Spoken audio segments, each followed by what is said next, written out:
Hello दोस्तों। तो Osho international foundation से हमारी एक शिकायत है और आप लोगों से मेरा निवेदन है कि आप लोग ज़्यादा से ज़्यादा इसे शेयर करें ताकि हम लोगों की बातें उन तक पहुँचे और वो इसको बदलें। मैं आपसे पूछता हूँ कि बुद्ध और महावीर या कोई और साधु संत की बातों का कॉपीराइट होता है क्या? नहीं होता है।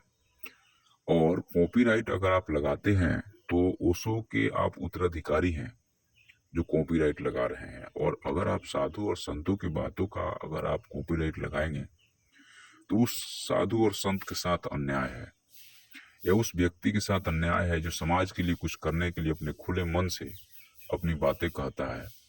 और अगर आप कॉपीराइट लगाएंगे तो उन बातों का फैलाव एक निश्चित एरिया तक ही हो पाएगा और उस व्यक्ति को शायद अस्तित्व का साथ उसके अस्तित्व के साथ आप खेल रहे हैं या आप समझिए कि एक मजाक कर रहे हैं, एक भद्दा मजाक है। और इससे जो व्यक्ति है फाउंडेशन चाह रहा है कि मैं इससे मोटा माल कमाऊं, लेकिन यह ओशो की बातें पैसे कमाने के लिए नहीं थे। ओशो ने जो काम किए वो पैसे कमाने के लिए, बुद्ध और महावीर कभी पैसे कमाने के लिए नहीं किए। जिसने दान दिया उसका भला, जिसने नहीं दिया उसका भला। अगर अब मैं ये कहता हूँ कि अगर इसको खुले में छोड़ दिया जाए तो इसका क्या फायदा होगा। तो देखिए, जब खुले में छोड़ दिया जाएगा तो लाखों करोड़ों क्रिएटर्स हैं जो इन बातों को कॉपी पेस्ट करके और समाज में फैला सकते हैं। तो उसका फैलाव बहुत तेजी से होगा, बहुत ज्यादा होगा और बहुत अच्छे तरीके से होगा। अब उसमें अच्छी बातें या बुरी बातें ये समाज पे छोड़िए। आप ये क्यों सोचते हैं कि नहीं इसमें अच्छी ये बातें हैं हम वही दिखाएं, बुरी बातें नहीं दिखाएं। तो इससे क्या होगा, इससे समझिए कि ओशो के अस्तित्व पे ही क्वेश्चन मार्क खड़ा हो जाएगा कि आखिर में ओशो रजनीश ने ऐसा क्या किया कि जो उनके फॉलोअर हैं वो पूरे इंडिया में नहीं है, पूरे वर्ल्ड में है।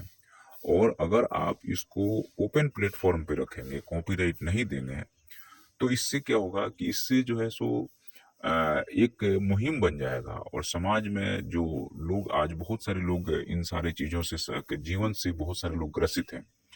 तो उनकी इस ग्रसिता को जो है, इससे एक तरह से कहा जाए तो छुटकारा मिल सकता है। और अगर आप इस तरह से सोचेंगे या इस तरह से करेंगे तो उनके जो ये दुर्भावना से लोग ग्रस्त हैं या बीमारियों से लोग ग्रस्त हैं, जो ओशो की बातें सुनकर उनको सुकून मिलती है, उनको कष्ट होगा या उन तक ये बातें उतनी जल्दी नहीं पहुंच पाएगी।